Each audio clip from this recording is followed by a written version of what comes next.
Good day, Lester Frank Ward. அமெரிக்க சமூகவியல் தந்தையாக நான் அறியப்படுகிறேன்.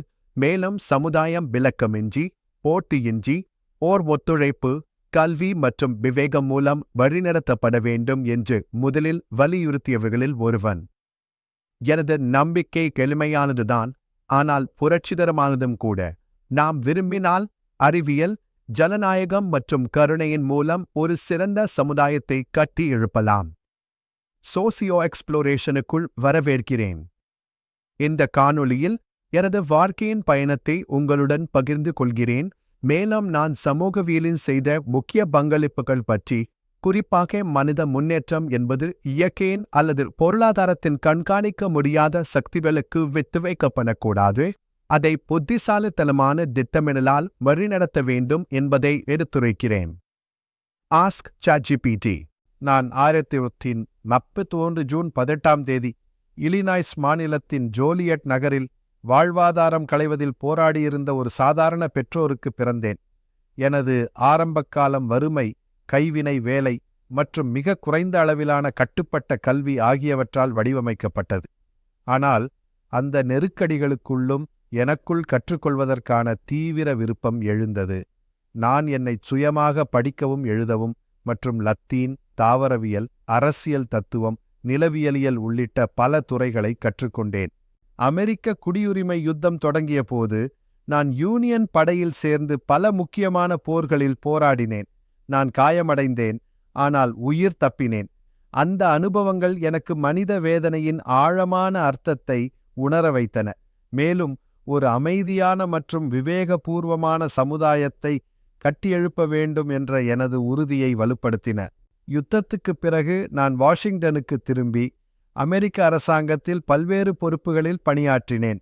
தாவரவியலாளர், போட்டனிஸ்ட், புவியியலாளர், ஜியாலஜிஸ்ட் மற்றும் பண்டையவியலாளர், பெலியன்டாலஜிஸ்ட் ஆகிய நிலைகளில். வேலையின் அழுத்தங்களின் போதும் நான் எனது கல்வியை தொடர்ந்தேன் மற்றும் கொலம்பியன் கல்லூரியில், இன்று ஜார்ஜ் வாஷிங்டன் பல்கலைக்கழகம், எனது பட்டத்தை பெற்றேன். ஆனால் எனது ஆழமான ஆர்வம் இயற்கை அறிவியலில் மட்டுமல்ல. நான் மனித வாழ்வின் கேள்விகளால் ஈர்க்கப்பட்டேன். ஏன் சமத்துவ குறைபாடு தொடர்கிறது? நாம் சமூக முன்னேற்றத்தையும் உயிரியல் வளர்ச்சியைப் போல் திட்டமிட்டு வழிநடத்த முடியுமா? அந்த காலத்தில் சோஷியல் டார்வினிசம் மிகவும் பிரபலமாக இருந்தது. அதாவது தகுதியானவர்கள் மட்டுமே உயிர் வாழ வேண்டும் என்பதையே அடிப்படையாக கொண்டு வறுமை, ஜாதியம் மற்றும் சமத்துவ குறைபாடுகளை சரிப்படையாக நியாயப்படுத்தினர். நான் அதற்கு தெளிவாக எதிராக நின்றேன். எனது நம்பிக்கை, மனிதர்கள் இயற்கைக்கு அடிமைகள் அல்ல. நமக்கு விவேகம், ரீசன் உள்ளது. அதனுடன் நம் எதிர்காலத்தை வடிவமைக்கும் சக்தியும் உள்ளது. இந்த கொள்கையை நான் டெலிசிஸ் என அழைத்தேன். அதாவது சமூக நலனுக்காக சிந்தித்து திட்டமிட்ட முறையில் சமூக வளர்ச்சியை வழிநடத்துவது. 1287 நான் டைனாமிக் சோசியாலஜி என்ற 2 தொகுதி நூலை வெளியிட்டேன். அதில் நான் சமூகவியல் என்பது வெறும் கண்காணிக்க வேண்டிய விஷயமல்ல, அதை சமூக பிரச்சனைகளை தீர்க்க பயன்படுத்த வேண்டும் என்ற என் நம்பிக்கையை விளக்கியேன்.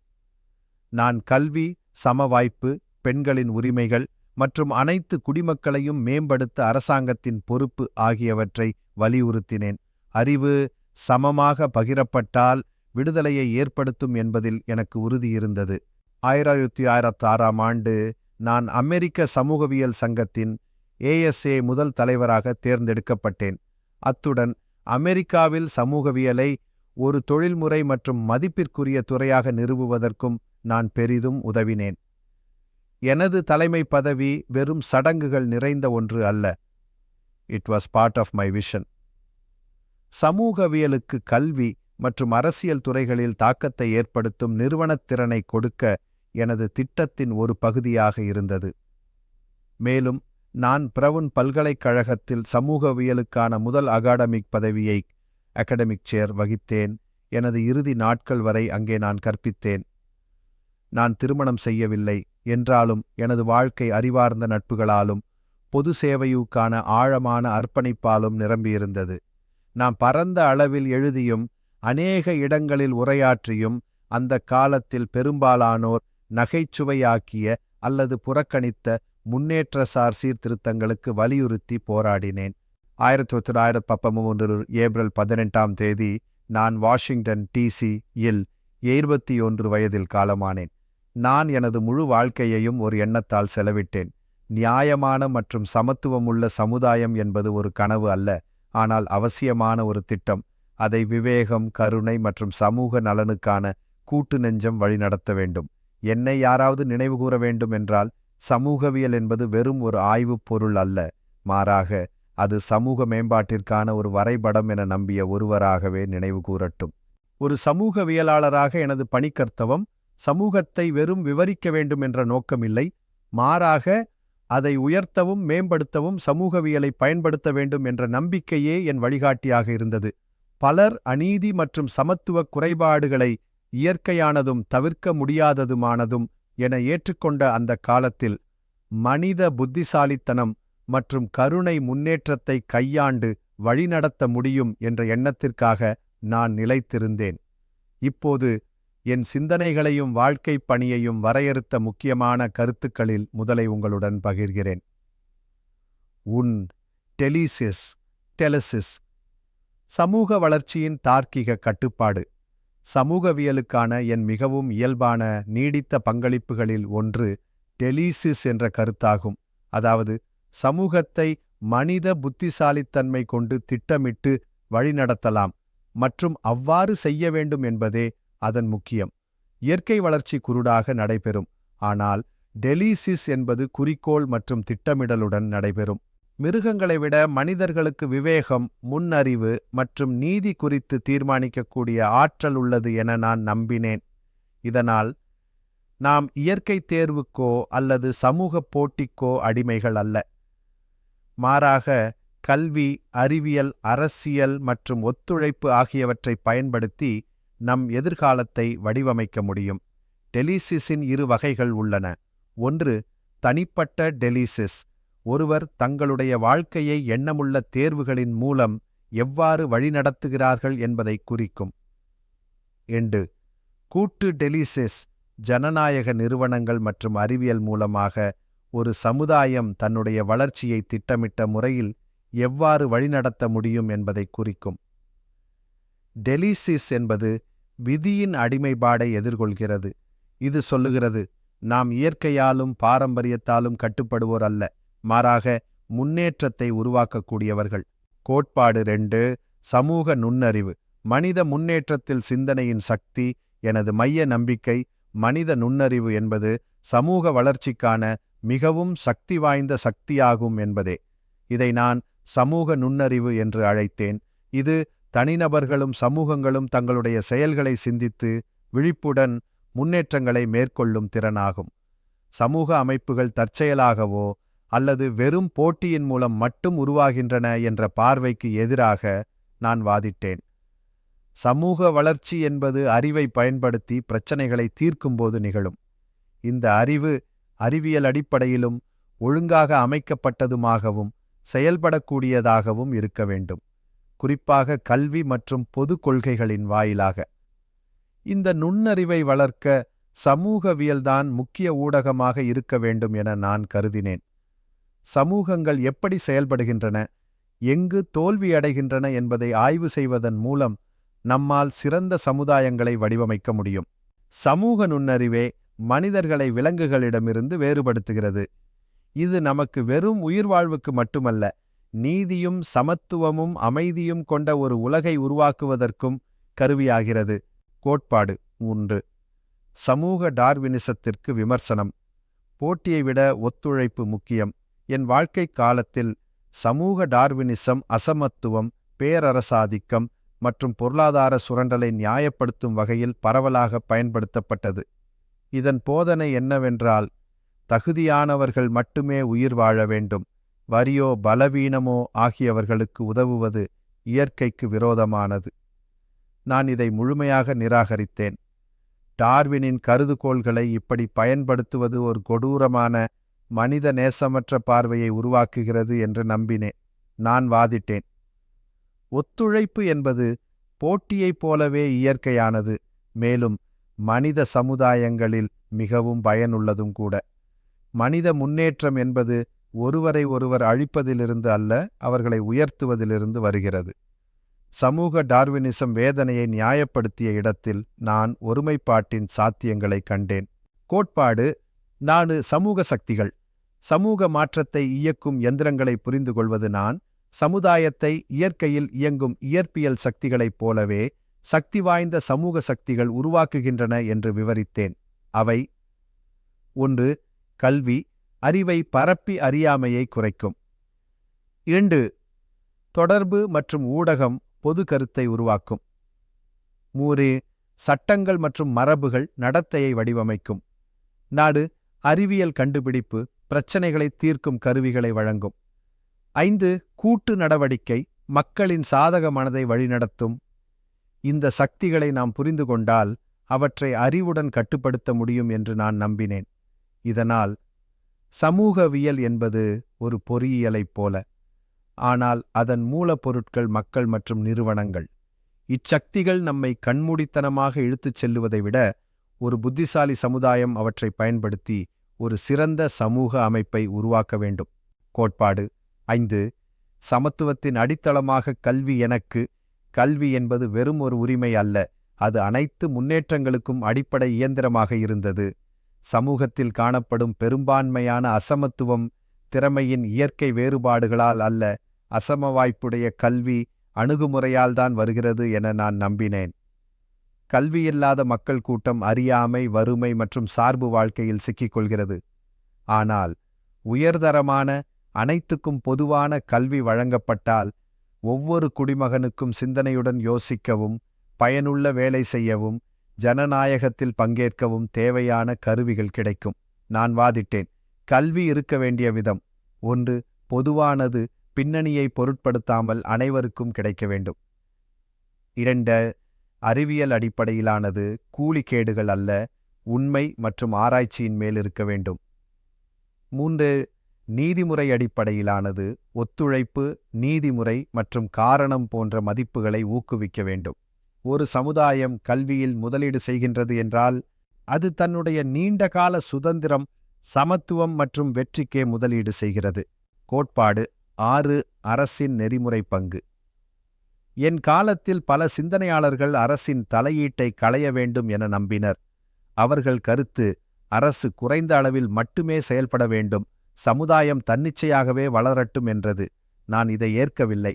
நான் நம்பியது அரசு என்பது சுதந்திரத்திற்கு அச்சுறுத்தல் அல்ல, அறிவுடன் ஜனநாயக பாணியில் பயன்படுத்தப்படும்போது அது முன்னேற்றத்திற்கு அவசியமான கருவி.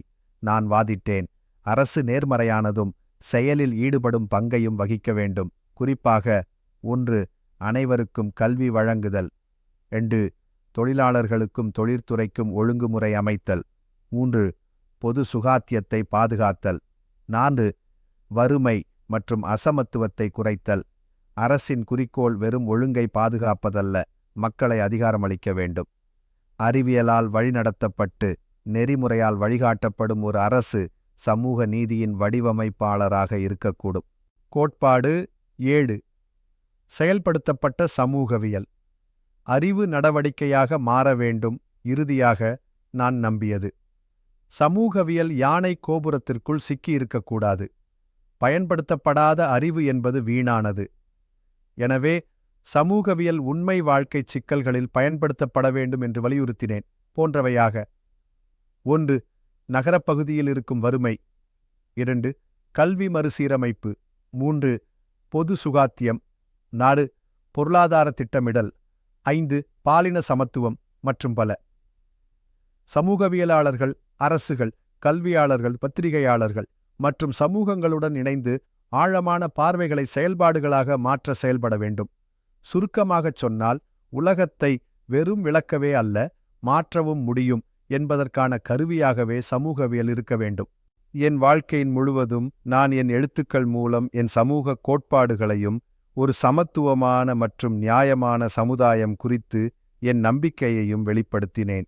இவை வெறும் கோட்பாடுகள் அல்ல, மாற்றத்திற்கான வரைபடங்கள் மற்றும் ஆழ்ந்த நெறிப்பட்டாளங்களின் பிரதிபலிப்புகளாகும். இதோ அவற்றில் முக்கியமானவை: 1. Dynamic sociology 1983. இந்த நூலே எனது சமூகவியலாளராகும் பயணத்தைத் தொடங்கிய முக்கியமான படைப்பு.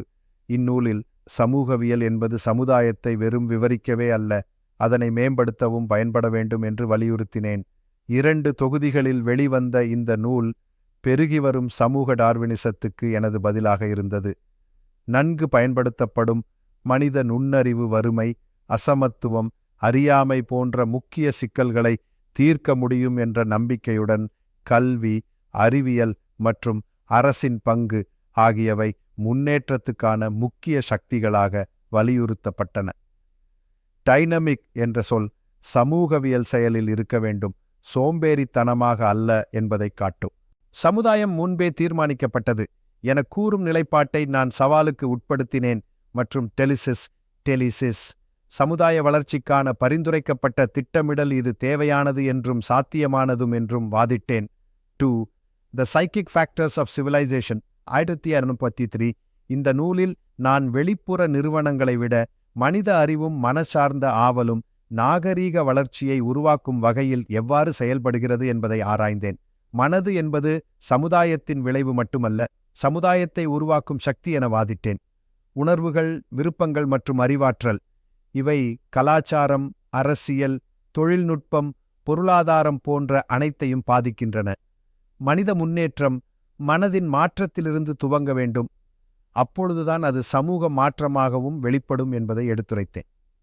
3. Pure sociology 1931. இந்த நூலில் நான் சமூகவியலின் கோட்பாட்டு அடித்தளங்களை மேலும் விரிவாக்கினேன். சமூகவியல் என்பது ஒருங்கிணைந்த ஒரு கோட்பாட்டின் அடிப்படையில் இயங்க வேண்டும் என்று வாதிட்டேன். சமூக சக்திகள், வர்க்க உறவுகள், கூட்டு நடத்தை, உணர்வுகள் மற்றும் நெறிமுறைகள் இவைகள் சமூகத்தை கட்டமைக்கும் விதங்களை விளக்கியேன். தனிநபர்கள் சமூகத்துடன் எவ்வாறு தொடர்பு கொள்கிறார்கள் என்பதை முக்கியமாக எடுத்துரைத்தேன். மாறும் சூழலுக்கு அவர்கள் பங்களிக்கும் திறனை நம்பினேன். இந்த நூலில் சுயம்விகாசம், லெசே-ஃபேர் என்ற எண்ணக்கருவுக்கு எதிராகவும் அனைவருக்கும் நன்மை தரும் அரசு தலையீடு அவசியம் என்றும் வலியுறுத்தினேன். 4. Applied sociology 1909. இது ஒரு பயன்பாட்டு நோக்கில் எழுதப்பட்ட நூல். இங்கே சமூகவியல் அறிவு, கல்வி, அரசியல், சுகாதாரம், சமத்துவம் போன்ற வாழ்க்கை சிக்கல்களை தீர்க்க எப்படி பயன்படலாம் என்பதை விளக்கியேன். சமூகவியல் பள்ளிகளில் கற்பிக்கப்பட வேண்டும், அரசு திட்டமிடலிலும் பொதுப்பணிகளிலும் பயன்பட வேண்டும் என வலியுறுத்தினேன். அனைவருக்கும் கல்வியை வழங்கும் அரசு அறிவியல் மற்றும் சமூக முன்னேற்றத்திற்கு ஆதரவளிக்க வேண்டும் என்ற என் வலியுறுத்தல் இந்நூலில் மிகத் தெளிவாக பதிவாகிறது. கிளிம்சஸ் ஆஃப் த காஸ்மோஸ் 1913 இறந்த பிறகு வெளியானது. இது ஒரு பன்மொத்த தொகுப்பு. கட்டுரைகள், சிந்தனைகள், வரலாற்றுப் பதிவுகள் அனைத்தும் அடங்கியது. இது என் இறப்பிற்குப் பிறகு வெளியானது.